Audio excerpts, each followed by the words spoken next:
your breath. Missing Daniel a lot at the moment. You know, I heard when you're on one of those like, C-130s and you're about to drop a 60, really take the deepest breath of the day and hold it for 10 seconds. Just like golfing. If anybody here likes golfing, before the wind up, your whole breath is a part of your flow and, your follow through. So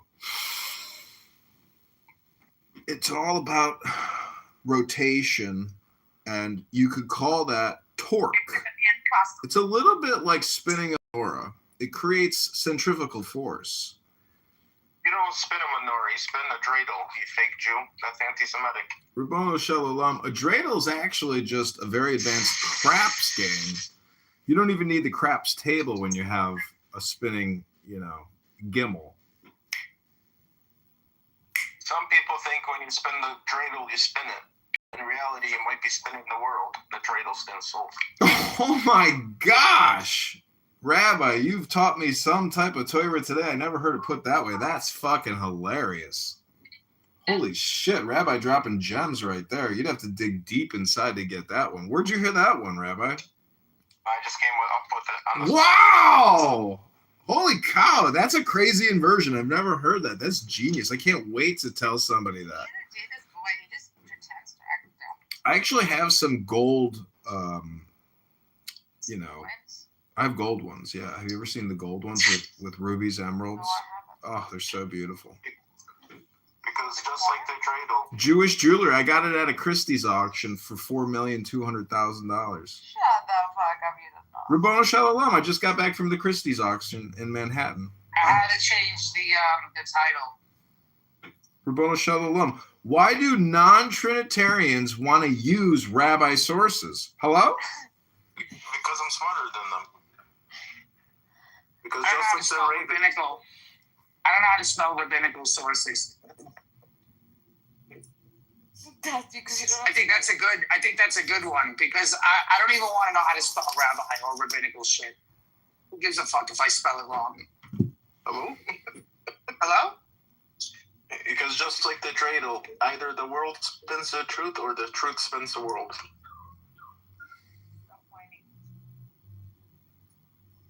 That's like going to Bart Ehrman and asking him to use Islamic sources to prove that Jesus was crucified.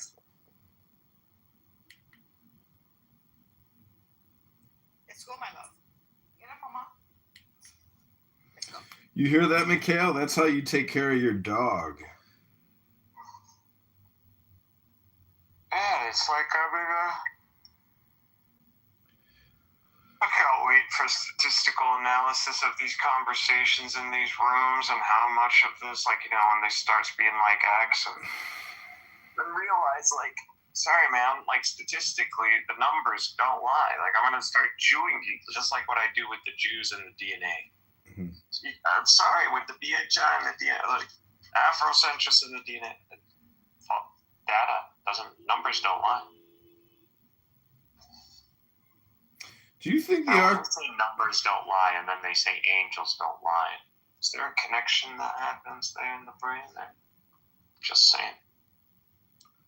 Rabbonu Shalom. Do you think the Ark of the I Covenant? thought it was hips that don't lie. If angels don't lie, then explain the shaitan. Oh, right now you're just being a fruit. Man, that was good.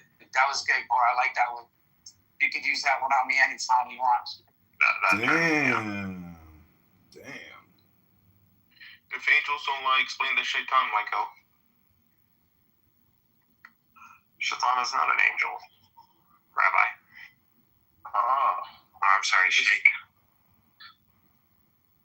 This is why you have to go to the Sheikh, Rabbi. Shaitan is a That is gem. exactly what you are, Sheikh Rabbi.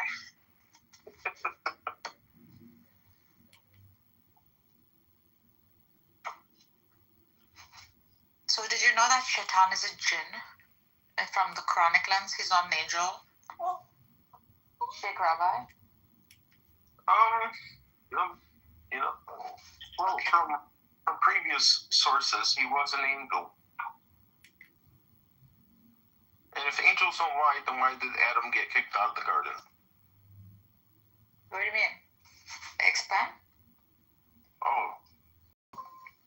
In the previous revelations, the Satan came in the form of a snake and then tempted Adam and Eve. And that's why they were kicked out. But in Islam, there's a gap if they don't go to the previous revelation.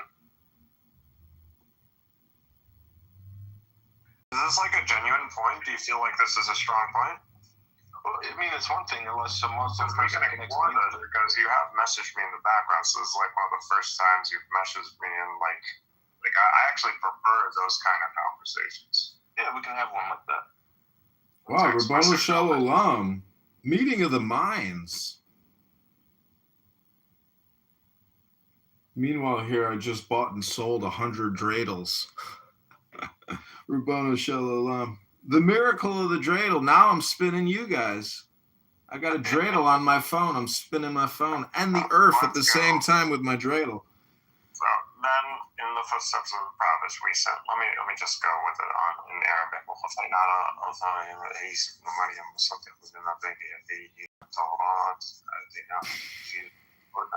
Hello?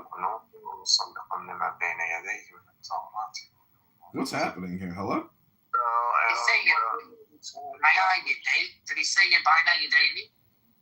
That's like Megatron's most favorite Arabic word. Bani Yadayni. So we said, and we substantiated those previously with Jesus, the son of Mary, or Isa, the son of Mary, affirming that is what is between their hands of the Torah, and that which we gave him, the Evangelion, which has in it guidance, light, and affirms what is in between his hands of the Torah, and guidance and remembrance to those who are God-fearing. Man, that thing is heavy, like 381. Yeah, there's something wrong with this. So, Jesus, actually, there's something here you actually just sparked. Like I said, these are the moments that I'm here for. What moments? This is interesting because the Quran is claiming that the Evangelion is going to affirm the Torah that is in between the hands of Jesus. So, not in between the hands of the previous. So that means that Jesus is highlighting this could mean that Jesus is choosing among the Torah. There are like different editions, and he's highlighting the true one. You're getting off topic here. Megatron, can we get back to Trinitarians here? Hello? Always the question the Muslims are going to hit you with, like, what's the real Torah? Which one? Because if you're going to say, like, Jesus affirmed the Torah, we're all with you. So that's amazing. That brings a new perspective. Yeah, what is this Torah? Muhammad tells us the Torah, the commandments, and the Hebrew. You're in the matrix, bro. Hello? Revelation, but Isa gets confused which one he was to follow. Just keep trucking another few miles until you get to cover, so. Hello?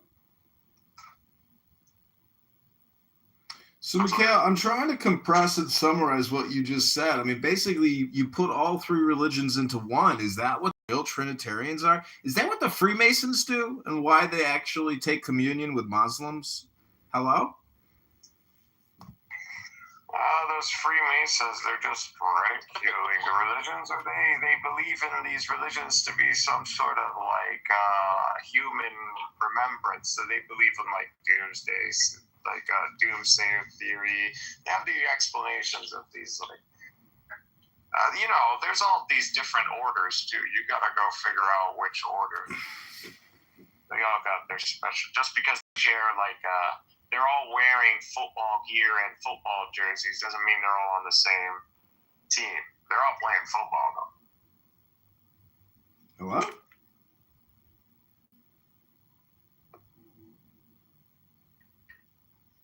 Have you been into any of their like ceremonies?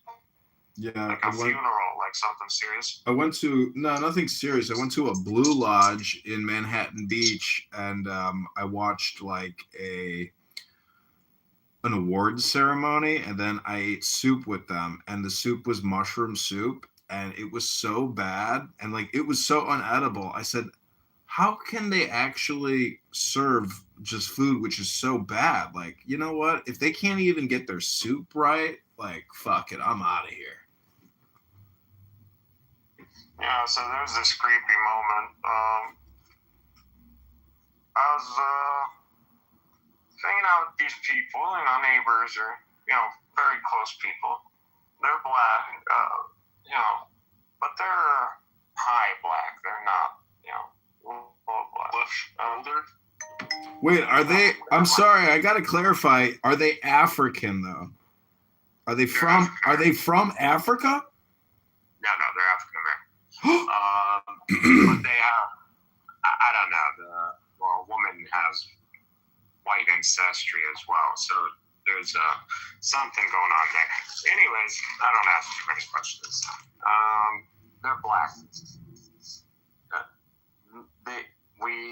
She had a relative. They're older. They're seniors.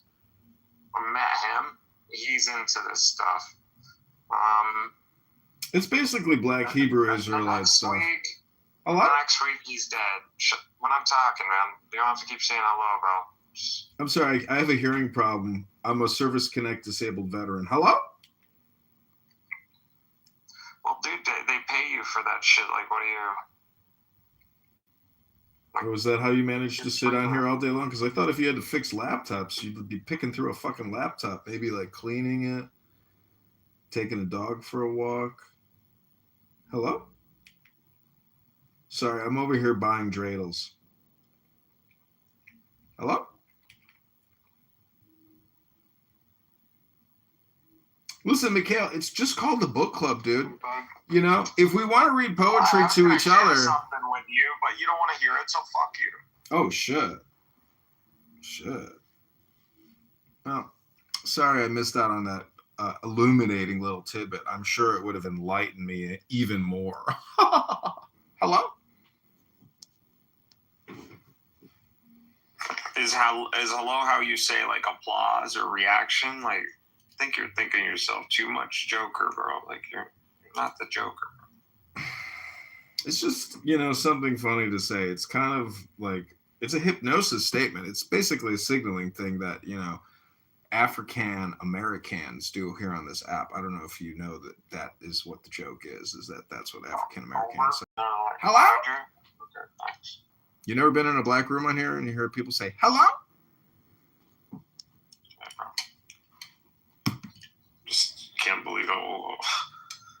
Just like, I don't know, bro. I want to get to your age, and this is how I'm talking to people.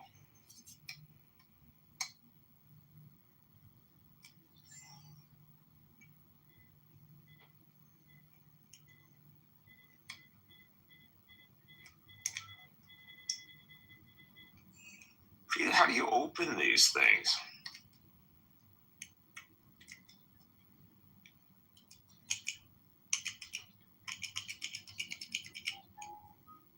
I'm tired of this. This is boring, man. I don't have the patience for this.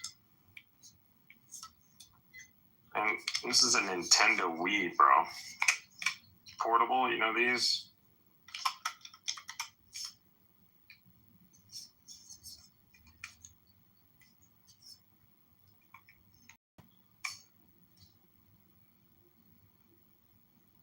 Fucking screens look beautiful, though. But...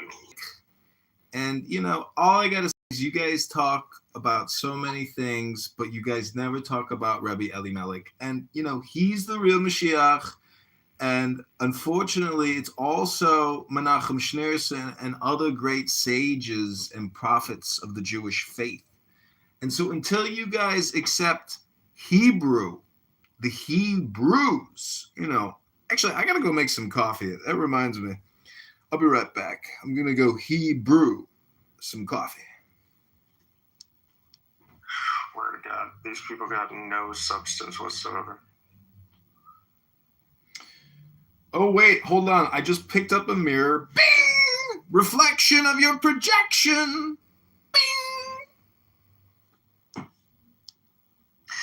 I trigger more than I think. I give people too much the benefit of the doubt. Like, I'm still seeing myself in people. I need to stop seeing myself in people.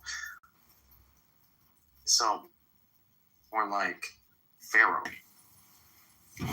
You guys don't know how serious we are. You guys think we're like you guys. Joke around, do this. Are you? Narges. I'm trying to calm those. Narges, wow, baby. I'm eating some cherries right now, and Narges, that is turning me on. I think about kissing you like that, because I got all these cherries in my mouth right now. So it's like, I would love to kiss you with some cherries in my mouth, Narges. My. Whatever gets you guys interacting. Oh, I'm sorry. Was Illumi making another brilliant point here on a conference call app at 2 in the afternoon while he's like trying to fix a video game machine or something like that? Damn, these fucking cherries. Ooh, are they good? Ooh, and look at Cora's PTR. She just dropped her panties. But Cora, after this brief discussion here, Cora, I'm just wondering, would you still choose Mikhail over John? Would you really still choose Mikhail when you don't even know what he looks like right now? But you could watch me live on YouTube and say, yeah, he's actually not bad looking. And if you were to look at Mikhail, he hasn't showered in 3 days, okay? He's got a dog outside of his bedroom which has been shitting and pissing all over the house for fucking weeks, and it's not his responsibility.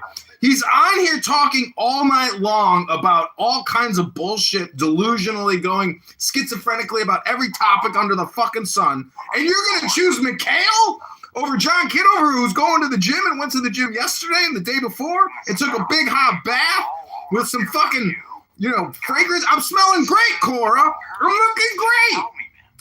Listen, all the inflammation in the sty in my eye went down, Cora.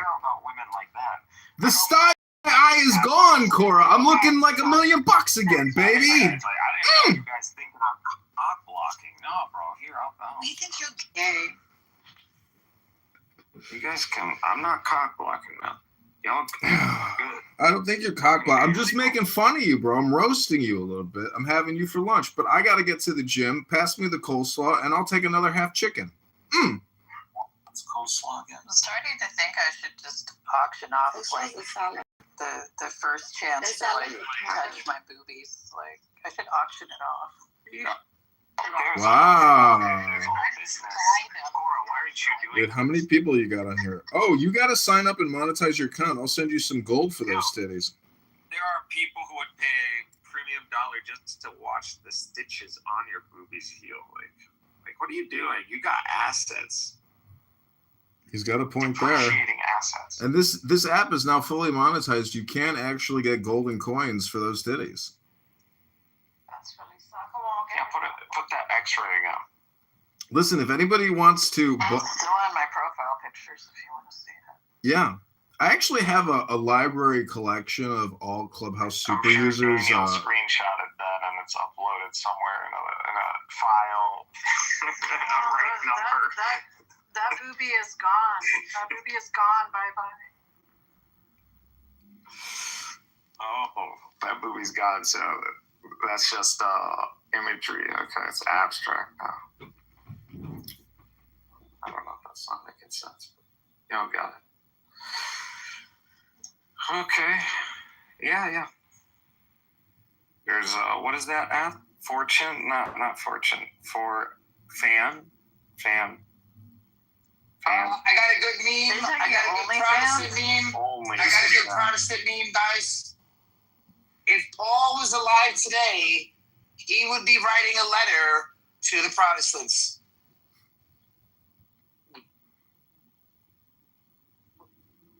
Definitely the Lutherans, because every time I go by a Lutheran church, there's always a lesbian priest with a gay flag. And I'm just like, how did it become the gay church? When did that changeover happen to the LGBTQ Church of Jesus Christ? It's a trip, It's a trip. Hello? I don't think people are actually having babies. Narcissus, it's a miracle that you even have a child. I'm 43. I'm childless as far as I know. It is a miracle. And I believe in miracles do sex a bang. Sexy thing. Wow. I believe in miracles. Illumi, do you? God, not for nothing, but God killed the fucking son of Jacob because he pulled out. Like, should have fucking, like, you not think about that? The pull-out method. Is that also Not called? Is it Jacob? No, is it Jacob? Yeah, it was Jacob, right? Genesis 38? I thought it was Onan that got fucking in trouble for wasting his seed. Yeah. Whose son was that? Esau. No, it was Judah. Judah. Oh my God! Is that the Kabbalistic reference to Judas and Jesus Christ? It's the same thing. Either. Yeah, here it is. Here's the in Onan in Genesis 38 was the son of Judah, who was struck dead by God for refusing to fill his marriage duty to his deceased brother's wife Tamar. That's right. He intentionally wasted his semen on the ground to avoid producing an heir for his brother. Look at that. He's the older brother. Was he the older? He's the one. The older one died. Why did the first one get killed? They don't say, right? But he was just disobedient. Fuck, man. The first one, no, there's something, he just died. No, that was the second one. That was the second one. He married the widow. How did the first one die? Share, subscribe. Now, this is Christy's. That's Subscribe to this what I'm YouTube channel. Yeah, how did the first one God die? killed him. God killed him too. So, It's a fucking scumbag. and freak off No, what did he do? superstars who have yet to Right. find I their just soulmate. said, I "Go pray down the that you hill find by the the true Lord love due of to your life wickedness." right now. Yeah, he married a hooker. There's a story of God. He married a Canaanite hooker. And just to think that this is their line to David. This is their line to David. Rabboni Shalom. I think you guys Yeah, have. it literally says there's no, but they don't say any specific reason. It just says he was wicked in the sight of the Lord. Just says he was a scumbag. Bro, God did to the Jews what the Jews did to the Israelites. I'm telling you, this is humiliation. You're getting it. This is. It's a humiliation ritual. Replacement theory. Ah! They did to the- It's a humiliation ritual. It is. It's a humiliation ritual.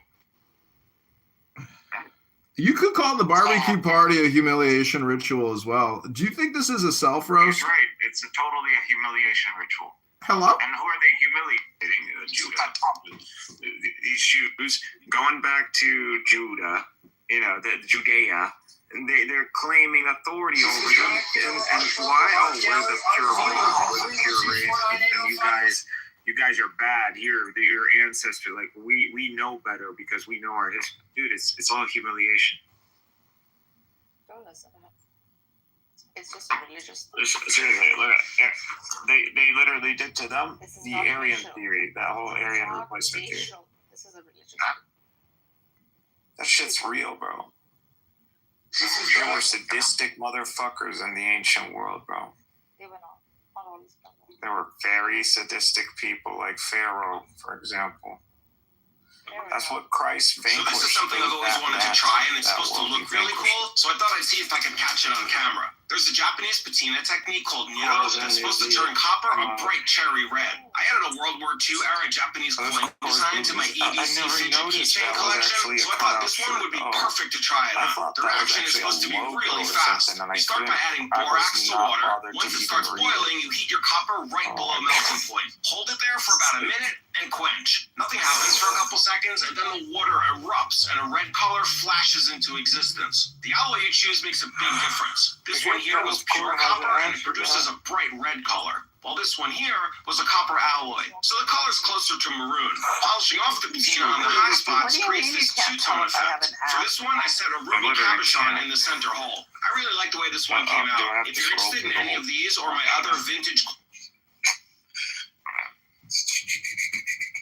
No. So fuck no. Art Gallery, Art Dealer. Call 312-498-0517. I'm not this too many. I can't do We this. are here bidding on art. It's Thursday, March 9th, I don't see 2026. anything from the Like, waist share, down. subscribe now. This piece is going for So £850,000. he must be. Oh, wait a second. Nope, that's a dog. Does this dog have more medals than Listen, you guys are live on my TikTok. We now have 1,400 people watching us live. I'm a giant banana. And Rabono Shalom, thanks for being here. I'm sorry you, want to project all day long, Illumi, but... Okay, let me just hop on that channel. I got TikTok right here. What is it? What is it called? We got a lot of people here. Wow. I've never seen so many people on my TikTok. Mikhail, I'll send you a picture of my bare ass for a Bitcoin. Why? What? A Bitcoin what? Your ass is in the shape of a Bitcoin? Okay. No, she wants to send you a photo of her fat ass. For a Bitcoin, I mean, obviously there has to be some sort of transaction going on. A whole Bitcoin. A whole Bitcoin. That's nothing. Come on, you can do it. You can give me $1,000. You can do that. Why, Cora, does your pussy give like an immortal life? It sprays light. Immortal life. She it's squirts like light. that one episode of Curb Your Enthusiasm where Jane Krakowski Do you just keep getting harder the more you pound? Like, is that what happens? Like, Oh my god. Cora does not have a dick. Can you sell me my $1,000, please? No, I know. See, he's just demonstrating it. He's like, I think, you know what I think? Not only is he gay, he really wants like a trans woman. Like a chick with a dick.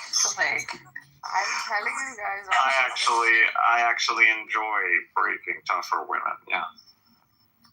Ooh, see? Wait, you prefer What's breaking? wrong What? with fucking hot trans? I like a woman who I didn't thinks say anything was wrong with it. We're just I trying like to a figure woman out who what the thinks male type she's is. powerful, she's strong. And, I like realigning women back to their feminine energy. Oh my god. That's a hobby. I mean, it's haram, but I've been trying. But that's what men like. Only a trans woman. That's why women are like horses. Why do you think they're associated with horses?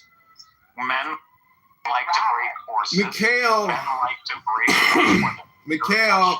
Women like Hello? horses. Mikhail, whether you're having sex with a woman, riding a horse, or driving a car, or even coming on Clown House, hopefully. It's okay. When Cora's boobs heal, I'll show her what a real stallion's like. But she already knows. She's been with like military special forces. Damn. Yeah, she's been getting piped by special forces. Oh, look, the Jew is for back. like The Jew years. baptized. Come up. Like, Come that's up. not gonna be easy to follow up. Like that's practically Come up and glorify the Jew. Cora, you already peaked. Life peaked with you. You better go, God. You better go back to that guy. Tell him I want to be your second wife. Like, tell him I'm just your dick. There's no guys who can give me special forces dick. Like, and I don't think he was even circumcised, so you don't even have to think about God and all this. No, that was the guy after him. Wasn't circumcised, but yeah. Oh, special forces guy was circumcised. So No, he's the a Greek God-fearing Roman. man. Yeah, he's Yeah, a Greek fucking Roman Canadian Catholic soldier. guy, so yeah, he's circumcised. Oh my God! How did you let a special forces guy go, dude? Who wants to live that life? Everyone. Why? It's not going to tell you anything. It's just going to lie to you. If I Special forces is not even Rangers. I was Those aren't Rangers. I was gonna go Rangers. attack you. I was gonna go attack you, bro. Patient muncher. You I ever got try your own gear, everything Doc? too. Do There are too many family members alive.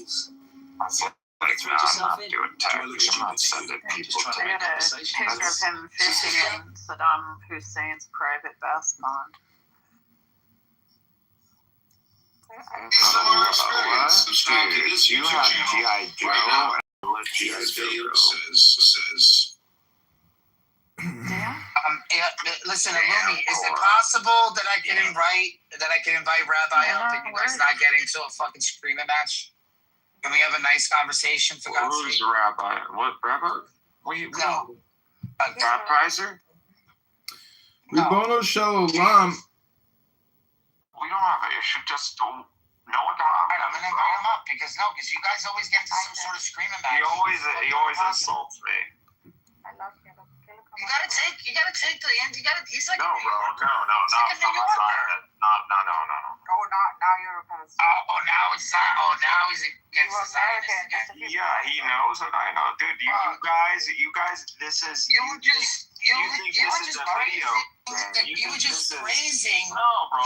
He's a. Yeah, you were just praising the Mossad for taking out the whole Shia fucking infiltrate. He hates Shias and he hates. No, they need to know we take this very seriously. You hate the Jews and you hate the Shias. That's what you did. You're sick in the head.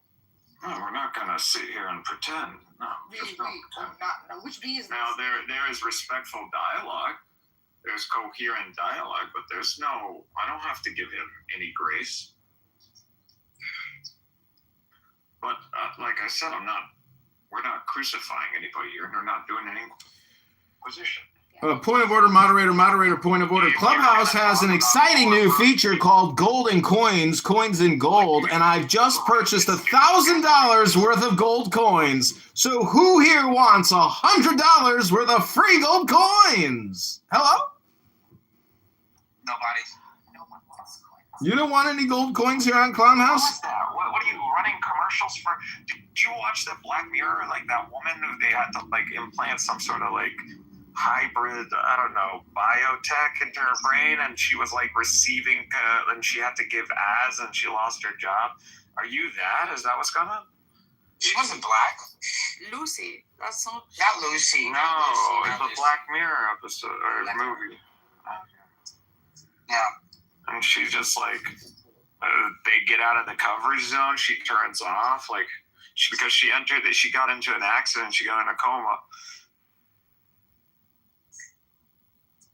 It's crazy, but it was like. The only thing I didn't like about Lucy was that, like, every time her intelligence kept going up, and like when she became pure consciousness, she became the internet. What the fuck is that? wow. Like that's not pure consciousness. The internet is not pure consciousness. I don't know what the fuck. Why? She assumed the digital world as a body. So she can transfer mind. It's the same thing as Lawnmower Man. Remember with Pierce Brosnan? Do you remember Lawnmower Man with Pierce Brosnan when his test subject becomes internet consciousness? Also, I don't want to do politics. Come on, stop. Also, Ultron in Avengers, Ultron becomes the internet as well because he's able to transfer his consciousness through the global internet. Correct. He's from the X-Men. So wait a second. So philosophy. I want to ask you a question. It's pronounced philosophy. Yeah. It's not philosophy, it's philosophy. There's a big difference. It's actually ancient Greek for the love of wisdom. With joy of wisdom. Philosophy. I want to run you down this argument that Robert speaks or Rob speaks runs.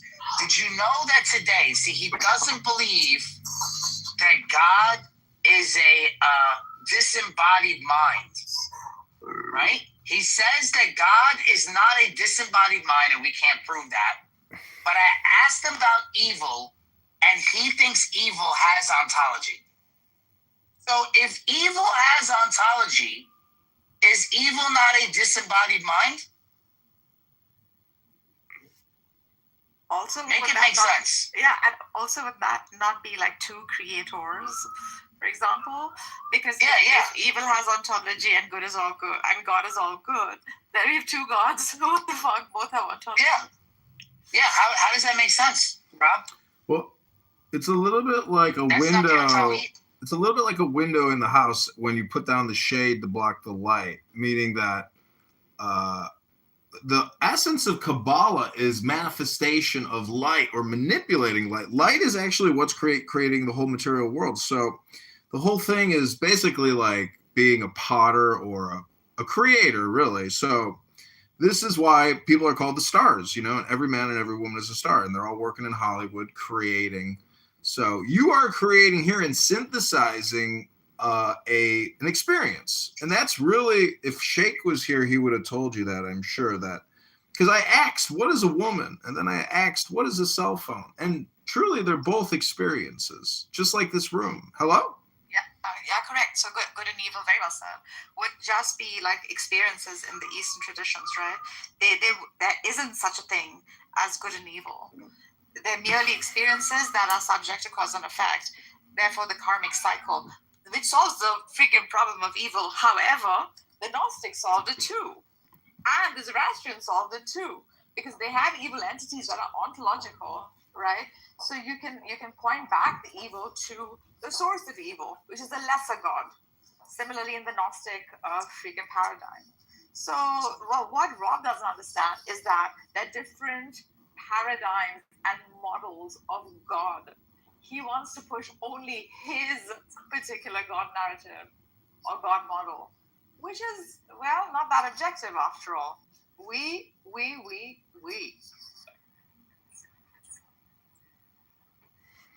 The whole thing, if you read C.G. Young, he's a fucking asshole. How is he gonna believe that evil is something that has ontology? hello, it's 4:20 now. We're getting to the top of the hour, and the whole thing is very immature and childish. And if somebody called me on this app, they said I'm pedestrian. And I hate to say that you're kind of actually just like acting like a fisherman or a spider here with these questions. And I just like to think that all questions are trick questions. And if you know what a Solomon test is, basically it's a shit test. You want to find out how shitty somebody is to see if they have any virtue, or character, or if they're actually just like, fucktards. It's a fucktard test. And so, I want to thank you all for coming to this roast, this barbecue party every day for quite a long time now. And I'll take some more coleslaw and a Diet Coke. Thanks.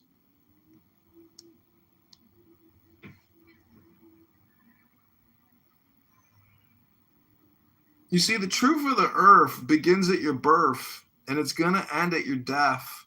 And if you really think a great God is going to come from the sky and take away everything and make everybody feel high, well, you'll know what your life is worth, but you should seek it here right now on earth. And now you see the light. Stand up for your right to party. Hey, hello.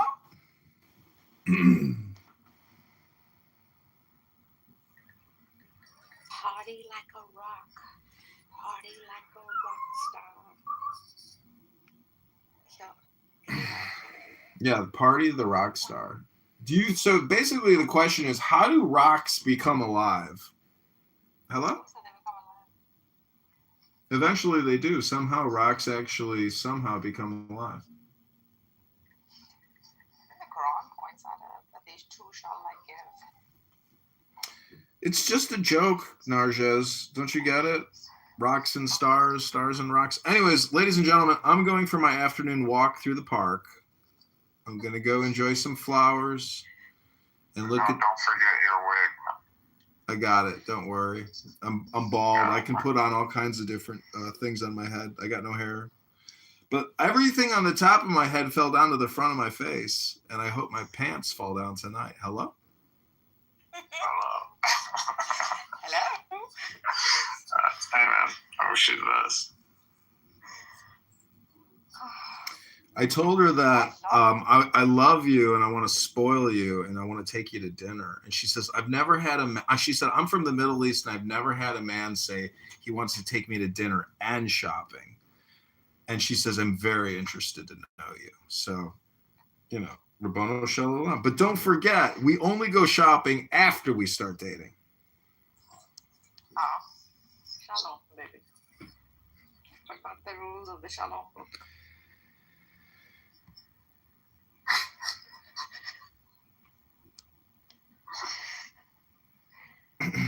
But Mikhail, I got a question for you about the Gnostics. What do you think about the analogy of getting in a car, riding a horse? You know, that those are all like unity experiences, and that's the essence of Gnosticism. You can do it with a book, you can do it with a horse, you can do it with a car, you can do it with a house, you can do it with with your spouse. Hello?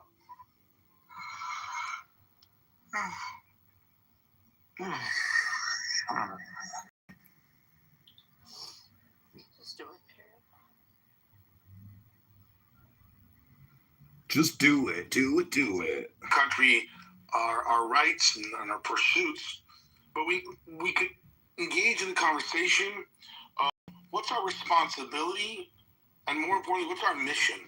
What are we here for? What are we doing on this world? Right? And if we can get into our mission and our God-given mission that we all have, which was what makes us all special, created in the image of God, right? As it says in the Constitution.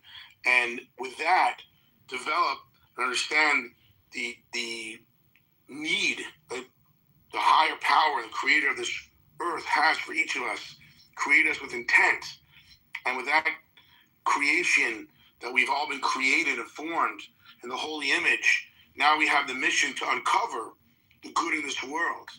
Because there is a world of good and those that are hiding good. Things that are hiding good and people that are hiding good. But it's each of our job to uncover the holiness, to uncover the good, to uncover the truth in this world. And I'll take some more. And if we be more mission-driven in that way, in a positive mission-driven, because the ultimate mission for every creation I'll take some more is to coleslaw. Thank uncover you all for coming. the holiness of the Creator, to realize that this world is not a jungle, but it's a beautiful garden that we are able to tend to, and we're the nurturers of this beautiful garden that God created and gave us to live in. And we do that by looking out for our fellow human. We do that by looking out for the world that we've been given to take care of. And that's our mission and responsibility, not just our opportunity, but also our responsibility and obligation. I think if we could get into that mindset, we would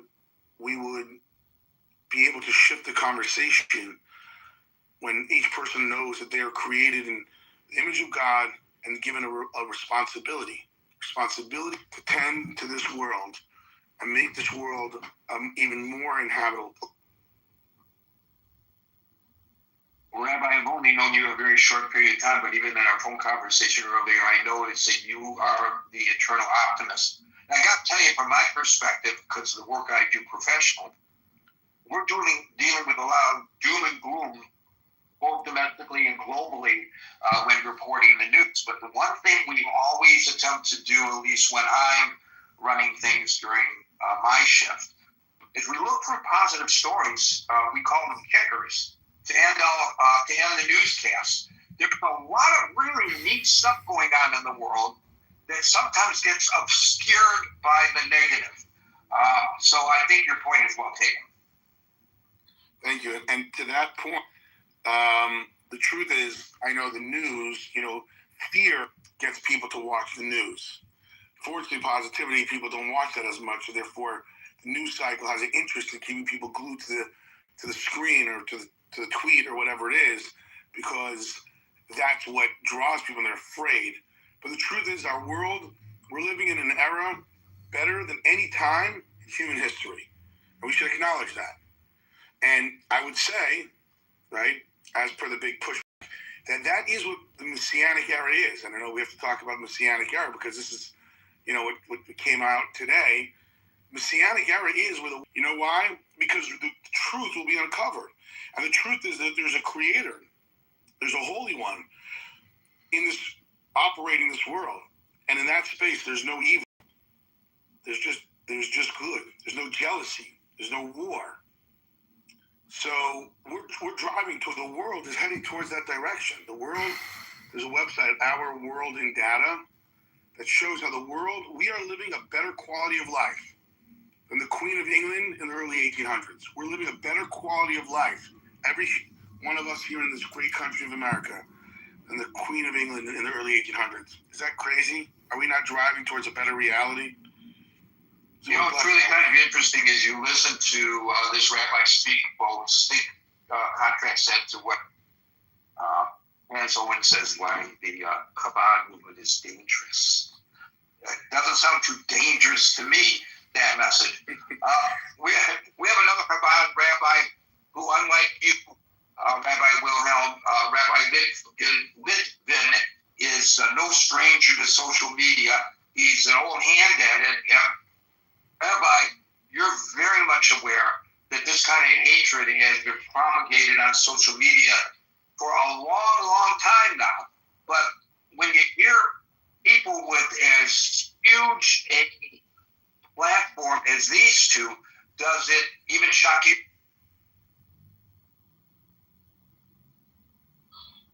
So no, it doesn't shock me. I was in the early days of Clubhouse. I was one of the first Jews on Clubhouse. The founders, back when they still had weekly town halls, dubbed me the Clubhouse Rabbi. And I wrote publicly then virulent anti-Semitism on this app. And the thing is that anti-Semitism is not a racism. A racism says those people think this way. Anti-Semitism is a conspiracy theory. Those people are wrong. Whatever wrong means, that's what those people are. If wrong means tall, they're tall. If wrong means short, they're short. And what anti-Semitism actually is a war on morality. It's a war on the light that Jews have been throughout the ages. It's a war on educating your kids, which is what has made Jews so successful throughout their time. It's a war on community, which is what has helped Jews survive throughout history. So anti-Semitism is a war on morality. So the problem is that immorality leads to anti-Semitism, and anti-Semitism leads to immorality. So it becomes a vicious cycle. So you have someone like Tucker. Tucker's father was a contributing American. He was a CIA agent, which Tucker tried to be, but he failed miserably, like everything else he's done in life. And Tucker was a friend to the people of Israel, was a friend to the Jewish people. It's Tucker's father, I'm sorry.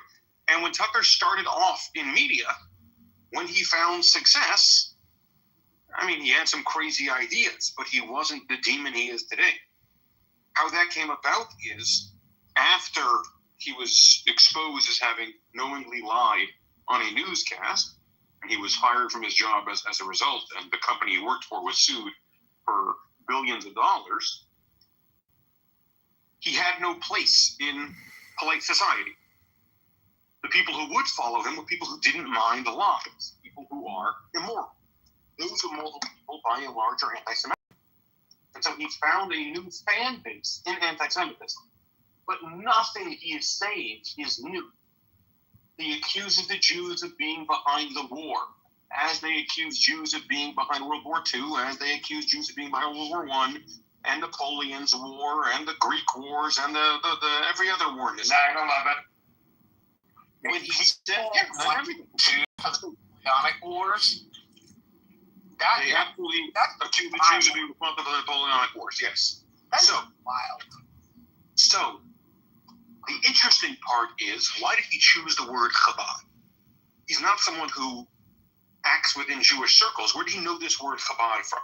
And the answer is, you can find dozens of conversations he's taken part in where he praises Chabad, both for their spiritual influence and for the real world work they do on a daily basis. So if you give me 2 minutes, I'm going to explain what Chabad is in 2 minutes. Sure. I'm sure you can do a better job than I tried. Chabad is a 200-year-old philosophy started by a rabbi in Russia named Shneur Zalman Liadi in the aftermath of what at the time was the worst anti-Semitic attacks in history, which was the Khmelnytsky pogroms in Ukraine, in which 500,000 Jews were killed. There was a tremendous separation between Jews who could afford to study and Jews who were getting by the skin of their teeth, where they weren't marrying into each other's families, they weren't praying together. There was developing two classes in Judaism, and the educated class had become very cold, and the uneducated class felt like they had nothing to cling to. And the Alter Rebbe, Rav Zalman of Liadi, had this revolutionary idea. God has an individual love for you. Now, to all of us, this sounds like, of course, God thinks there's a love for you. Judaism has always taught that. Except the books that you study to understand God's relationship with us are books you can only study after you've studied Chumash, after you've studied Mishnah, after you studied Gemara and Mishnah Torah. So the average person at that time didn't have access to it. The average person at that time owned, if they were lucky, if they were doing well, they owned a single Jewish book. I own over 3,000 books in my library. That would have made me the richest person in Russia. So they didn't have access to what we have access to. They didn't have access to Clubhouse, where you can come hear a rabbi share words of Torah. So he said, God appreciates your prayers. God wants a relationship with you, and you, each and every one of you, can have an effect on the greater world. Your actions of goodness and kindness can change the world.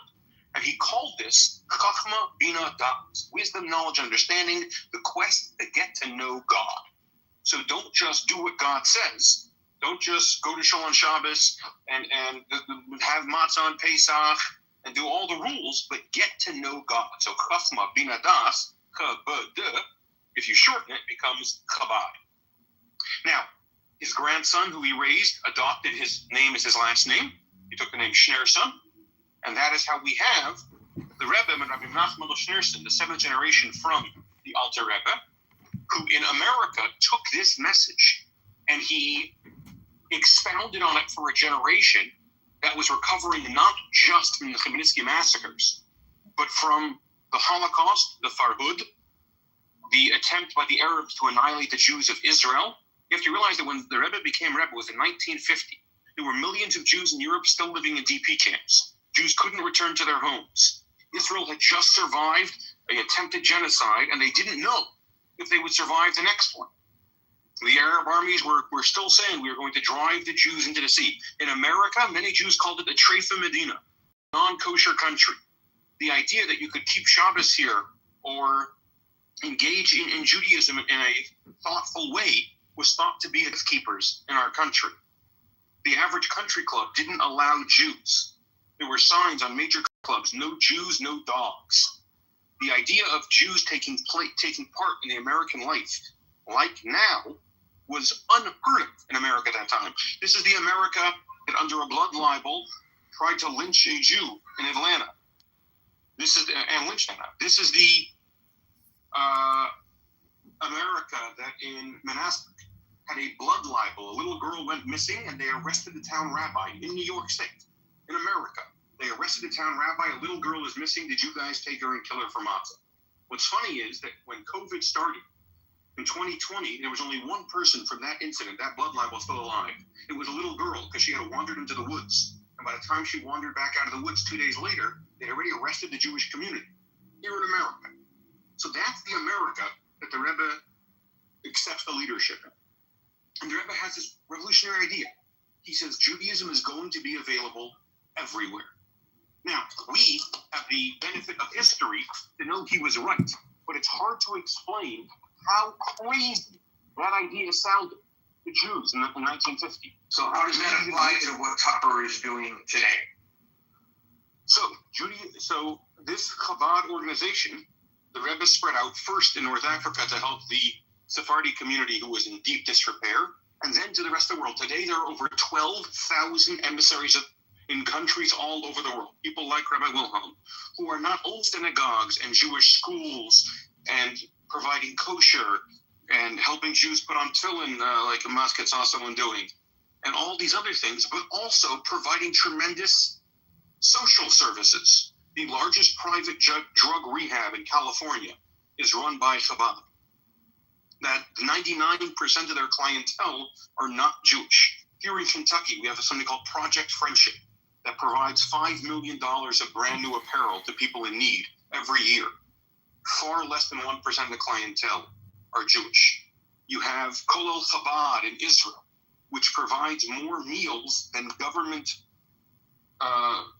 security programs does, without checking what the person's religion is. So the reason that Tucker knows this word Chabad is because he's familiar with their good work. To quote President George W. Bush, Chabad saves lives. So he takes the most forward-facing group, the largest group in Judaism, and the most vibrant group in Judaism, And he uses Chabad when he wants to say Jew. The patch that he was talking about that so offended him was a picture of the temple. Now, he claims to be a follower of a Jew from 2,000 years ago who prayed in a temple. That is what he claims to do. He claims to follow a 2,000-year-old Jew who prayed in that temple, and the image offends him so. So, when he says Chabad, he means Jew, because when he thinks Jew, he sees Chabad. He has praised Chabad many, many times before. But now, he's bored of blaming the war on Israel. He's bored of blaming the war on Bibi. He wants to be more direct. But he's a coward, like so many immoral people are. So instead of saying the word Jew, he says the word Chabad, because he knows they're the most visual Jews in the world. Chabad rabbis are often the most vulnerable, although they don't act like it. Chabad rabbis act in public places. Whether it's Mumbai, India, where Islamic terrorists murdered a Chabad rabbi and his wife, or Bondi Beach in Sydney, Australia, where 2 Chabad rabbis were murdered and another one was shot, along with many other members of the Jewish community, or in Poway, California, where Chabad was shot along with his community, or in the UAE, where a Chabad rabbi was kidnapped and murdered. Chabad is everywhere, and they interact with the greater community at a far higher level than other people.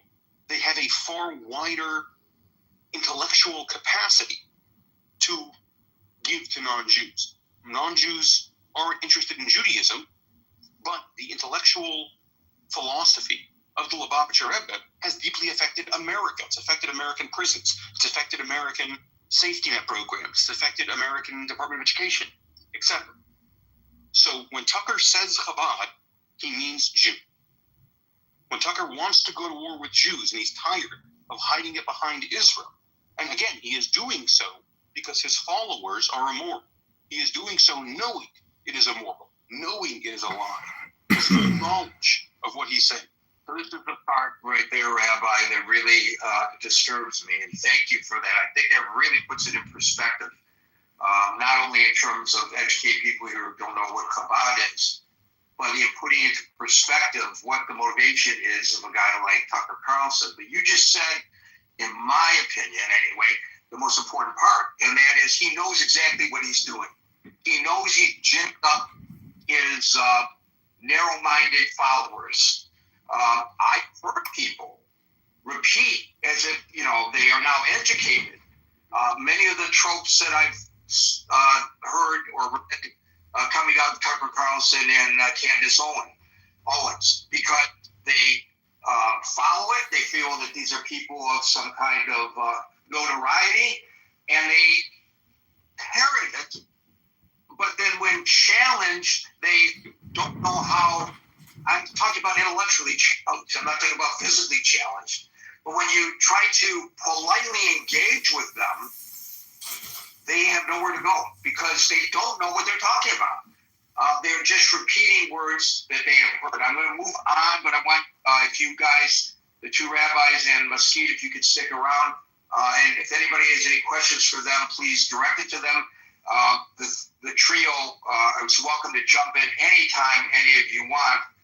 I'm going to now start calling people in the order which I see them on the stage beyond our special guests. And today that order begins with Howard, followed by Marshall. Thanks, Gary. Thank you, rabbis. Obviously, a very important topic. And Rabbi Wilhelm, thank you also for the inspirational discussion and, to broaden our horizons in terms of how we should be thinking about this. On a personal level, this also is very upsetting to me just from the standpoint of, and I think Rabbi Lifkin just mentioned, and Gary, you may have mentioned it actually too, about the visual appearance of religious Jews and certainly members of Chabad. Unfortunately, now, growing concern that there's even more of a target on their backs.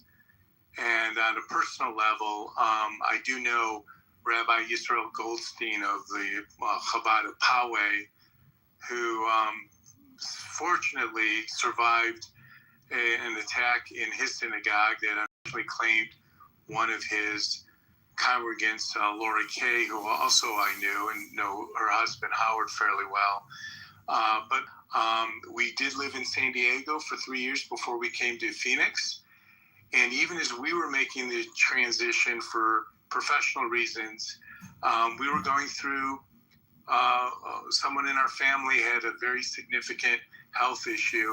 And even though we already had moved, the 400 miles away, Rabbi Goldstein and his wife couldn't have been more accommodating, compassionate, in contact with us, helping us gain resources in terms of dealing what we were dealing with. And it just saddens me that what Tucker Carlson really has done, he's labeled, he's stereotyped, he's created more of a trope now that couldn't be further from the truth, just from personal experience. So I just wanted to share that.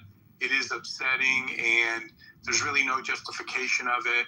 And the other side of it is you just got to wonder if someone like Tucker Carlson or Candace Owens, who just dramatically has gone off the rails, if it's a way for them just to seize the moment, monetize, create their own audience, and again, not really understanding how someone could even think about rationalizing what's occurring right now and where lives are at stake, and to bring up the Chabad and even the resurrection of a third temple and all that. The timings just could be worse. So anyways, Gary, I just wanted to share that with the room. Thank you.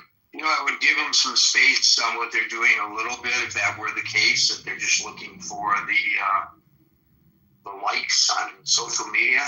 I think they're true believers in what they're saying, and I think they recognize that what they are saying does put people's lives in danger.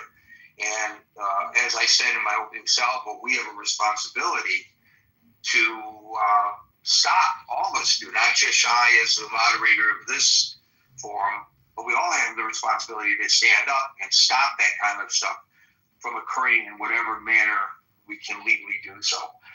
Thank you, Howard. We'll go to Marshall, followed by Dave. Rabbi, thank you for being here. We've got a Chabad down in my hometown in the Rio Grande Valley. The gentleman's name is Rabbi Asher. He's quite a good dude. My dad used to be a radio talk show host. I interviewed Rabbi Asher for Chabad House a couple of times. So, real great impression. I wish to make a statement and then ask a question.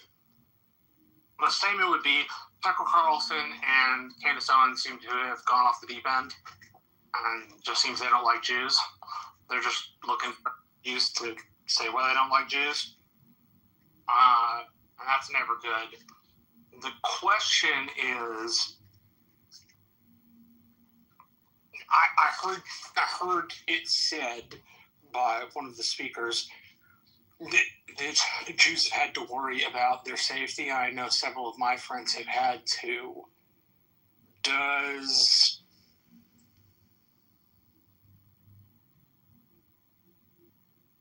I'm trying to figure out how to phrase this. Anyway, what is it non-Jews can do? Aside from, standing up, speaking out, making sure they don't have, the platform to speak. What's the most helpful thing we can do? I'm a Presbyterian Christian, so Joseph, do you want to try that one? Marshall, thank you for that question. Fantastic question. The good thing about the Creator God is He doesn't make mistakes, right? So if you made some people Jewish and some non-Jewish or other faiths, right, that tells us that it's not God's plan that everyone has to be Jewish. But it is God's plan that everyone is part of the world journey, and I'm making this world a great part. So what we all could do, and all really need to do, and which is part of our divine purpose, is to say we're all here. Everyone, Jewish and non-Jewish alike, every human on this earth was created in the divine image with the purpose of uncovering the good in this world, right? And actually in the Torah, in the Bible, there's what's called 7 Noahide laws. 7 laws for every member of the human race, right? Noah, and based on the story of Noah and the ark, where the whole world was flooded and only Noah and his family survived. Every human is a descendant of Noah, right? We're all family that way. And God then gave 7 universal laws that are really the laws that keep this world civil and moving forward in the great world it is.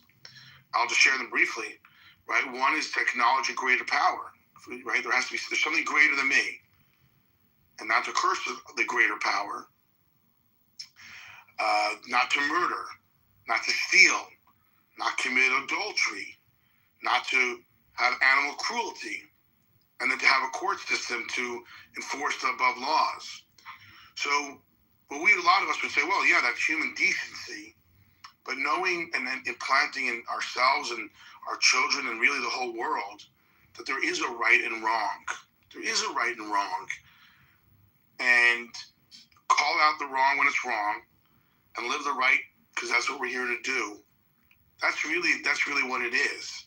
You know, what bothers me the most about this whole story is that people like this get such a platform and they get so much attention. I wish they got no attention. I wish they could say what they want and everyone just ignore them. You know, unfortunately, they're public voices. But if we could bring the world to a more driven state where we're driven by purpose and right, people would say that's wrong and just shut off those channels and stop listening to them. That would be the best thing that could happen. So that's what I think everyone in this world could do. On a very small practical note, you know, if you do know a Jew, see someone who's Jewish, say, hey, I support you. In front of my house, we have a big sign that says, I'm proud to be a Jew. And many of my neighbors who are not Jewish will come and say, hey, thanks for putting that up. And I'm like, thank you for sharing that. Thank you, Rabbi. We'll go to Dave, followed by Abby. Yes, Gary and Rabbi here. I'm scientist. If I could just quickly add on to what the rabbi said. Sure, of course. So, to sum up what the rabbi said, there are 3 practical steps to end with you. As someone who grew up a Jew in America, a 6th-generation Jew in America, and someone who has also had a house attacked multiple times, I can tell you when someone says, and sometimes they feel silly saying it, like, yeah, hey, by the way, I stand with you, every single time is deeply meaningful. So the first step is really, really simple. Just saying to a Jewish neighbor, a Jewish friend, hey, I stand with you. The other side of that is when you're in a place where someone is spreading anti-Semitism, to have the courage to say, I disagree, which are some of the hardest words to say ever. To say, I don't agree with that perspective. I don't agree with anti-Semitism.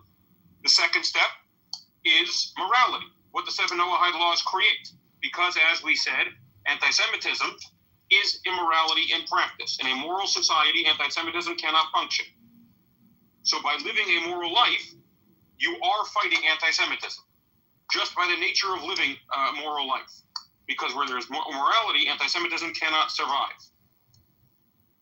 And number 3, and this is perhaps the most practical, in the neighborhood you live in, I would say within a 10-minute drive of your house, regardless of where you live, because it sounds like you live in America, correct? Arizona is America. Oh, no, that was, Arizona. Okay. Who was the last one who spoke? I'm sorry. Was it, It was Marshall. It's Texas. Yeah, I'm sorry. If Texas is still part of America and has not seceded yet, yes. So for now, it's still America. Within Texas, you can't say 10 minutes because, you know. But within a relative close distance to your house, there is a Chabad house. That Chabad house, I run a Chabad house on a college campus in Kentucky. You know what the number 1 item is on our budget? Above our food, mortgage, above food, above our mortgage, salaries of all the staff. The number 1 item on the 2020 budget is security. Is cameras, is armed security for big events, is where we have to reinforce the doors this year. We have to unify 2 doors into 1 because that's what the FBI said is best for the security in the back of the building. So if one has the ability, make a donation, if it's $5, if it's $500, to your local Chabad to ensure the Jewish community has security. Those are 3 simple steps anyone can take. Be moral, speak up with your support, and show that support financially if you can. Yeah, there's a Chabad house about 15 minutes from me. A temple, a Reformed temple about 10 minutes from me. So it's very close. You know, my parents were Winter Texans. They were neighbors of yours, Marshall. And when I ever went down to the Rio Grande Valley, I exercised my Jewish identity by visiting synagogue there. And so it was a very active synagogue. And I was kind of surprised. I didn't know when I was a young man coming down to the deepest part of Texas whether there would be an active Jewish community, but there was. Thank you, Marshall and Rabbi. We'll go to Dave, followed by Abby. We have, just so you know, we have a book I just read across, Jewish Scars in Texas. And it's all about the settling by Jews in the state of Texas. Including Kiki Friedman. Hey, Kiki Friedman, my gosh. Yeah. Now I'm studying law of spirituality, and I think today's title as the rabbi. So in the case of Tucker and Orphan, they have the free will, but somehow they choose the other direction. That means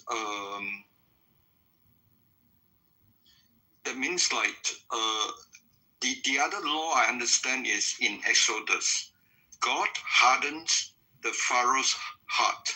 I think in the case of Tucker Ovens, they have the free will, but at the same time, God hardened their heart so that they keep preaching hate against the Jews. So they are doing God's job, but still they have the free will to fight it. And that's the whole idea about Israel. That is the one who wrestled with God, and Jacob become Israel, the struggle with man to become struggle with God. So they are given the free will, and yet they are hardened by God to be tested, and they fail, and they keep on doing something that is preaching hate. So I find these are the foundation of the concept, that there are people who are hardened by God, and if their free will is not strong, then they would do exactly to the other side. But if your free will is strong, then you would choose to struggle with God and end up prevailing. So these are the fundamental principles. I want to ask the rabbi here. There are stories about King David fighting with adultery, killing the woman's husband, and eventually repent and pardoned by God. And there are many characters in Old Testament are like that. Moses killed an Egyptian and then and struck the stone, eventually pardoned. So how is that could be applied to Trump with a lot of mistake in the past? Well, that's getting a little bit off subject, but it gives us something to think about, Dave. Thank you very much. We'll go to Abby, followed by... Thank you, Gary. So, and Abby, if you don't mind me saying, it's now 5:58 p.m. We will not be inviting anybody else up onto the stage, but we will go into extra time to give everybody on the stage an opportunity to speak. If any of our 3 guests have to leave early, please let me know so I can thank them and thank you and give you a final word before you depart from the stage. Thank you, Gary. And it's great to hear the 2 rabbis and Rabbi Litvin, who I listened to for so many years on the app, and it's just so much knowledge. So it's really a pleasure to hear them. I don't want to be long. I've spent a lot of time in your rooms talking about security, and I want to touch on that. But I did want to say, just as you read the tweets, that the president did give a statement to, and it was tweeted about Tucker. I've just read one, I think it's Tucker, that in the theory personal to Trump family, by connecting Jared and Ivan, who are members, just like so many of us. That was Tucker, yeah. So many of us connected to Chabad. And so he basically used that theory that it's the influence of Chabad over Jared Kushner that has caused the war. I mean, it's the most insane thing, but he made it personal to their beliefs, and I hope there's more of a response out of the White House on this, and a strong response, because it's just abominable that he did that. And I've experienced it. I'm not a religious Jew. I spend a lot of time though with Chabad, and I support them, and they've just been wonderful in my life. And one of the things I learned about them that I didn't realize is how much they do for the general community. And I think Rabbi Lipton touched on that. But, I learned about it when I saw basically had soup kitchens here in my state, as well as going into the prisons and meeting with people there. I mean, they just have a lot of community outreach. So I think that's just something I wanted to share.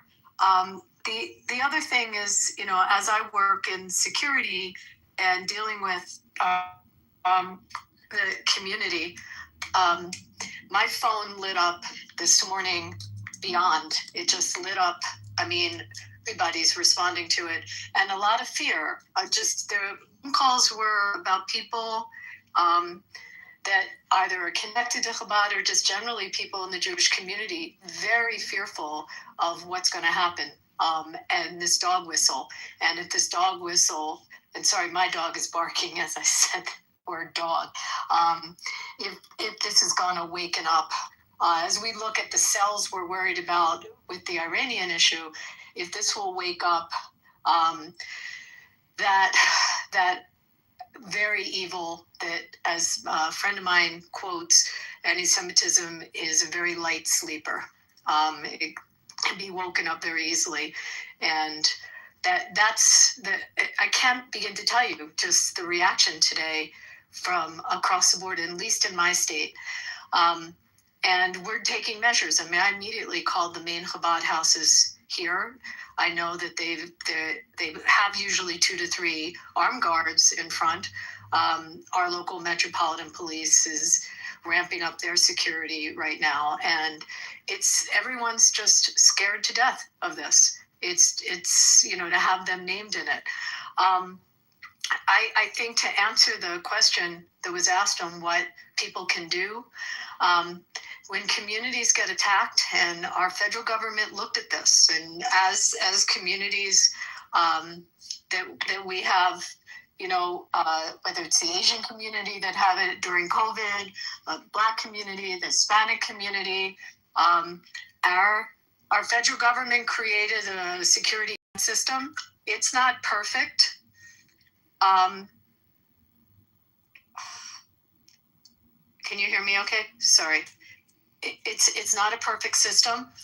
There is about, I think, committed 800 million. I could be wrong on the number. It's a bit of a problem in that faith-based institutions or institutions that are at risk for attacks apply for it. You have to basically put money out first to refit your facility and then wait for the reimbursement. And there's some institutions that have waited a year and a half at least for the reimbursement.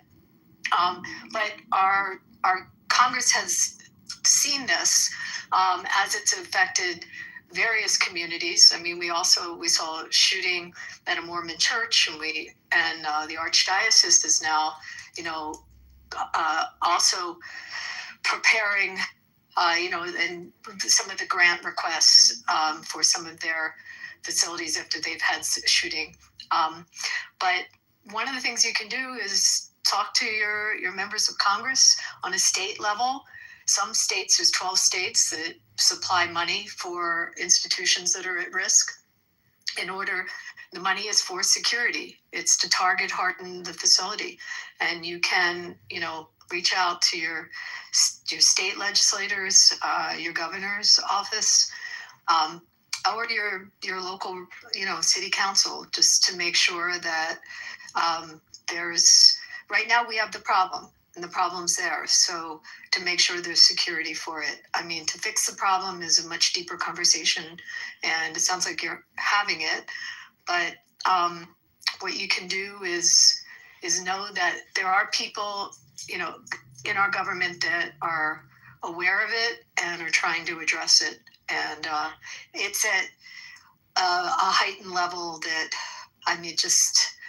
again, all I can tell you is everyone is scared and everyone's on alert. And the bomb threats, the emails, the phone calls that come in rapidly, they're there. Besides all the horrible social media posts that everyone sees, these are real threat to life incidents that we have, and we have hundreds and hundreds of them. And this just wakes up a very, very scary, it pokes a very bad bear. So that's what I want to say. And again, thank you to the two rabbis. It's great to hear them. Thanks, Kate. So, Abby, you mentioned the other houses of faith that are also under attack. And as I pointed out in a long posting in our chat, which is linked above, it's my belief that the reason these haters attack religious institutions is because no matter what our faith, those religious institutions are the center of our societies. And so if you attack those centers of society, you are not just spreading the fear among those individuals in that congregation, but to everyone who's a member of these faiths. It's very effective, and that's why it's so onerous, beyond the obvious. Thank you, Abby. We'll go to William, followed by Mary. Thank you for the room. Thank you, rabbis, for coming. And Mesquite, don't forget Mesquite. I assumed she was a rabbi, but I could be mistaken. No, I am not. I am a Chabad participant on the Upper East Side. Okay, terrific singer. By the way, I just want to point out she's arguing, but this was a New York moment. Mesquite was on the subway. Some guy started singing. I guess he was trolling for money. It happens all the time on the subways, and some people ignore him. Some people give him money. Some people enjoy the music. Some people are offended that somebody is singing without being asked on the subway. And a friend picked up her phone and started videotaping it. And Mesquite, they don't know each other. She starts singing along with the guy. The guy starts moving towards her. They're holding hands and singing. They don't even know each other. They never saw each other before. They'll probably never see each other again. But we talked about the dirt, the grime, the crime of New York City, but this is part of the fabric of New York City as well. It was really quite the moment. So I just wanted to underscore that. Mesquite, you should actually join the chat above and link it in the chat. I think people would love to see it. It was quite uplifting. Amazing. I will do that. Thank you. William, followed by Mary. Go ahead. William, continue, follow. So, yeah, my brother is a member of Chabad Shul, not far from my house in Philadelphia. I attend with him sometimes, and I've learned a lot more about Judaism in that way. I'm a member of a Reform synagogue, also in Philadelphia, and we have had pretty expensive security for decades, and it's been a serious concern. And I've seen, like, around the time of the Tree of Life incident, I saw a lot of members of other faiths coming to the Reform synagogue to say, yes, we're here with you, we stand with you, and that meant a lot to me and the other members of the synagogue. And I appreciate the rabbis telling us, and Lakeith, I appreciate you sharing with us how we can constructively approach this and help and make the world a better place, as is said in the Reformed Synagogue. So, I asked my brother if he wants me to go with him on Saturday. He hasn't gotten back to me, but I think it's important just to show up and stand with our broader Jewish community, and that was my thoughts about what the appropriate response to this sort of thing is. I've seen a big explosion of a lot of anti-Semitic, increased volume of anti-Semitic attacks since the start of the war with Iran on Twitter and on Instagram. And where I can, I try to speak up and push back. If you have any other suggestions, I'm open to suggestions. Thank you. I also want to point out both of the rabbis suggested that folks come and say, hey, we stand with you. This is just to point out that this is not narrowly focused on Jews believing in this with regard to Jews, because the Jewish community has always shown support for other communities that have come under duress. That's part of what we're taught we're supposed to be doing as Jews. So I don't know if it's often the Jews ask for some of that in return, but I just wanted to point out the social justice aspects of Judaism are well documented and have made tremendous changes in our societies. Thank you, William. We'll go to Mary, followed by Tiger.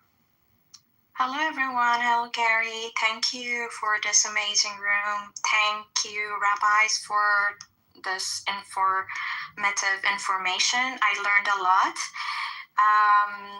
But to answer the question of the room, I want to say that I think Tucker and Candace Owen are not using a real analysis. They're using these kind of statements as a scapegoating and like conspiracy framing. They take a real war with a lot of complication, and instead of talking about the actual decision makers and policies, they replace it with a story that blames a Jewish group.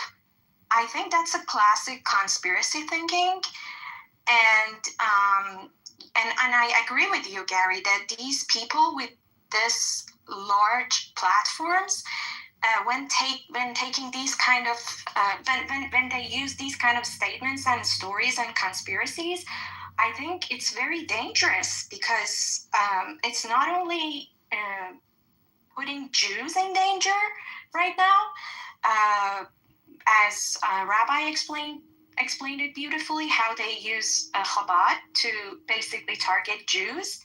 But I also want to mention that these threats don't stop there. I'm also seeing this hatred towards Iranian communities, which honestly blows my mind, because how confused can the world get?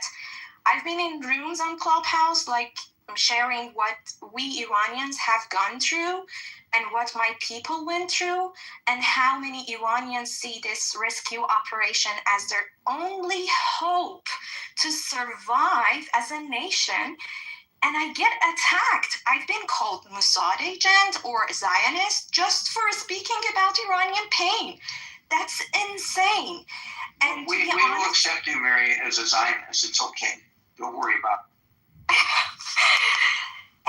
And to be honest, that made us feel we're very alone in this world, and our only friends are specifically President Trump and the Republican Party, and our brothers and sisters in Israel and the Jewish community.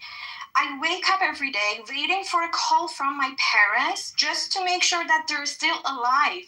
And when they call me, there's actually more hope in their voice than before. Can you imagine that? It's so crazy. And it's so crazy to say these stories to these people when bombs are falling on their head and that's their only hope. But this is the reality we are living. It's unbearable time for us. And on top of that, we have to like fight with these so-called human rights activists who were all silent when our people were slaughtered on the street, and now all of a sudden, thank you. I know you get emotional when you come up to talk about what's happening to people in Iran, and I know it's difficult for you to share with us.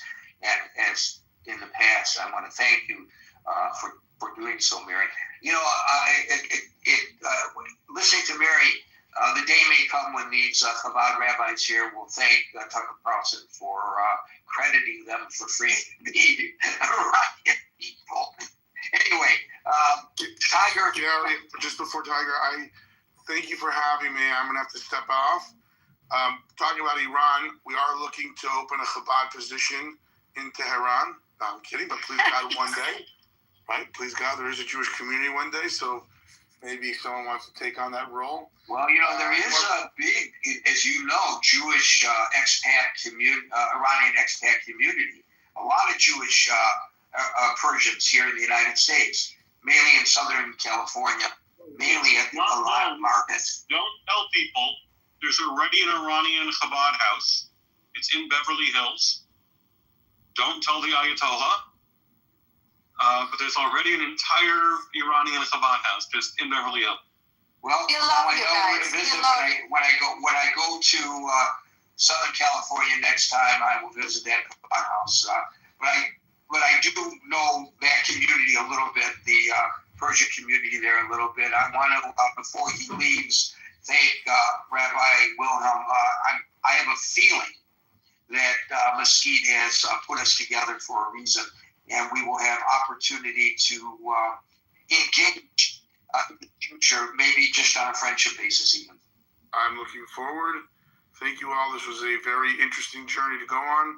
And it's wonderful to be in a room with people who care about the world, about the Jewish people, about fellow Jews, and about Chabad. So thank you, and have a wonderful night. And thank you for your uplifting words earlier, because it is important for us to look at the positive as well. Thank you very much, Rabbi. And thank you, Mary. We go to Tiger, followed by... Well, hopefully I'll be short. I think we have to recognize that Tucker Carlson was a political journalist in America, which means he's very trained in how to do propaganda. And is he as well trained as you? Would you rate him as good as you? The common tools that he likes to use are just the same as any other propagandist, right? There's one that he tries to control the narrative. That's a big one. There's another one where he appeals to emotion but not analysis. That's where he lets people's lack of judgment, and they're easy to be incited to take a very emotional response to half-truths or a biased view, or basically or just misinformation. So I guess the first step to combat that is to recognize it first. And it's just the same as how we should combat Gary's lies about me or China. Thank you. Thank you very much for putting me in the same category as Tucker Carlson. But why don't I have the number of followers he does through my lives? Because obviously it works for him. Yeah, no doubt. So thanks to Gary. Thank you for having this room. Thanks to the rabbis. Thanks to Mary for her emotional story there. That's yeah. I don't know what else to say. Just that was wild.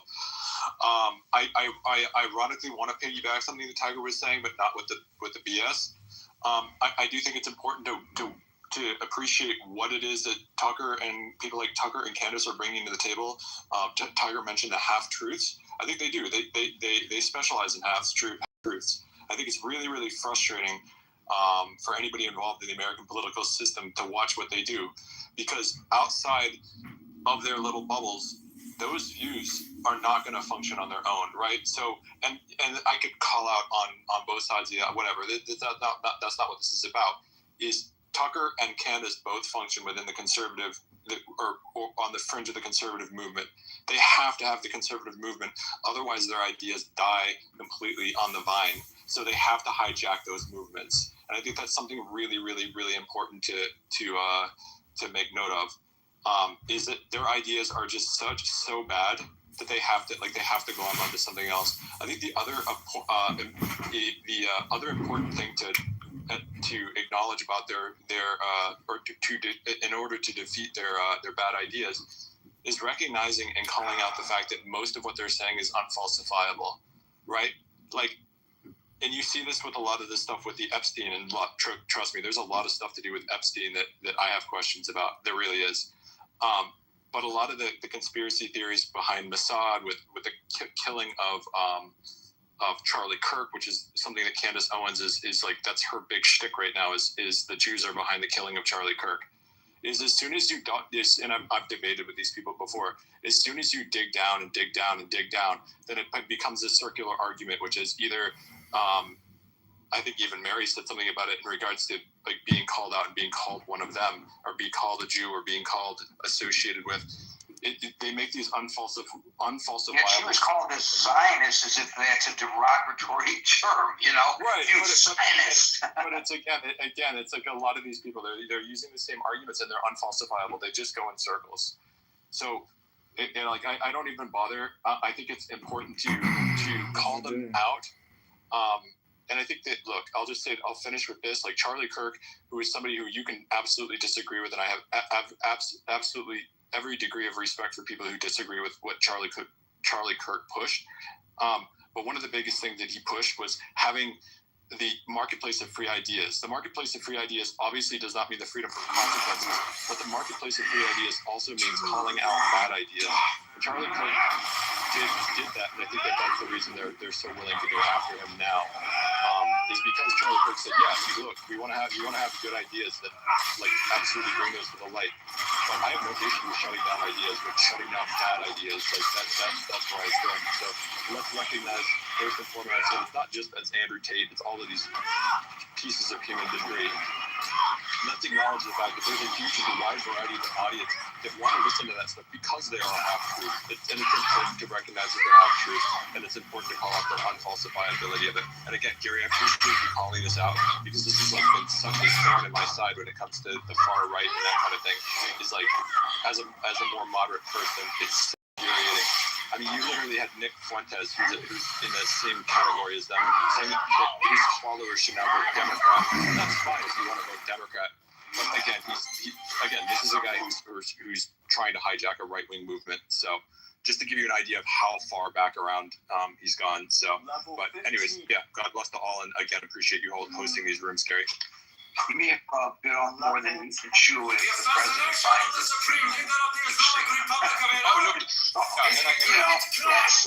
That's very good. Yeah, and Abby brought that up, right? Like, I mean, even Trump is like, yeah, these guys are nuts.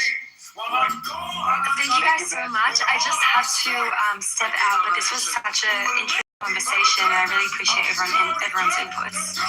And Mesquite, you are welcome here anytime, and I may actually bend your arm to return sometimes if I don't see you.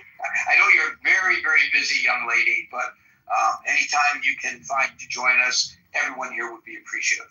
Thank you, Gary. I appreciate that. Thank you for your contribution today. Jim East, you get the last word, and then we'll let the rabbi say some final words as well. But Jim, you're up.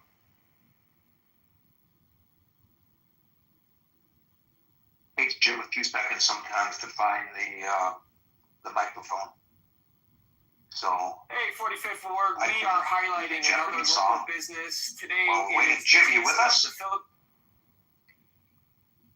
Maybe he's not here, Marco. I don't know. Because he's usually confided by now. Rabbi, you actually get the last word. And first of all, I want to thank you very much for joining us. coming out of Clubhouse retirement for this session today is a great option. Well, I don't know. I might become a Clubhouse guy. I'm back on here. We'll have to see what happens. It was pointed out by one or two people that Trump had called out Tucker Carlson today. It's very important to note he did not call him out for this anti-Semitic rant.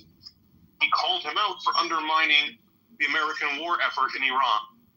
But it's also important to mention those two things go hand in hand. Because let's be very clear, selling out your country and separately choosing the mullahs over the values of America is an immoral proposition. So it's the same immorality that drives his anti-Semitism is what drives Tucker to be a traitor. So Trump doesn't mean to call out the anti-Semitism, but he is. However, I think it's important to point out the reason that someone just mentioned, Nick Fuentes, is willing to say vote Democrat is he feels he doesn't need Trump. Maybe Rosen? Because he has his crazed followers. And what's very important to note is Candace Owens did something incredible over the last 4 months. She took a political movement of 500,000 people and decimated it. But she could not have done that without the violence of Tyler Robinson, the man who murdered Charlie Kirk. Well, that is the best thing that ever happened to Candace Owens. And she is extremely excited that happened. And it's helped promote her and give her a whole new lease on her career, which was slowly dying. She could not have done it without the violence. So the problem, the true problem with the Tuckers and the Candaces, etc., is that all it takes is one person to say they're right. All it takes is one person to read a tweet where Candace Owens says, there is a Chabad house in your neighborhood. Google. And for them to Google and say, hey, look, Chabad, which has 12,000 emissaries of the Lubavitcher Rebbe around the world, spreading light, spreading love. There's a Chabad in my neighborhood. And Tucker and Candace and Ian Carroll have to commit this horrible act. Each and every one of us have tremendous power. When we individually speak out for morality, speak out against anti-Semitism, stand with our Chabad community, show up at our Chabad houses this Shabbos for Shabbos. The greatest response we could make to Tucker and Candace is show up to Shul on Shabbos. Go to your local Chabad, especially if you've never been there before. Say to the rabbi, I stand with you. If you're not Jewish, call the local Chabad house. There is a local Chabad in your area. Google it. As Candace told you to. Google it. Reach out. Say, I support your community. Because just like it takes one act of evil, it takes one act to change the world for the good. There was only one George Washington. There was only one Winston Churchill. These single acts. And lahavdil, there was only one Rabbi Shneur Zalman of Liadi who founded this Chabad movement that now reaches 6 million Jews every year. All it takes is one act to change the world, and each and every one of us could be that agent. Make your choice well. Well, when it comes to visiting Chabad houses, I will put yours and Rabbi Wilhelm's on my bucket list. Who knows? I may be in Kentucky, traveling in my van. I like traveling around in my van. I love Kentucky. Beautiful. We've got bourbon. Come on by. All right, brother. I will let you know ahead of time so you can prepare yourself for the onslaught of Gary. Folks, we're here Monday through Friday from 5 p.m. to 6 p.m. New York time. So until 5 p.m. New York time tomorrow for the next edition of the Critical Thinking Forum. Everybody be safe, be well, and peace out.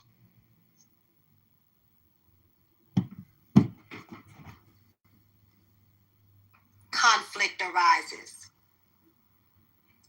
It's how you handle it, right?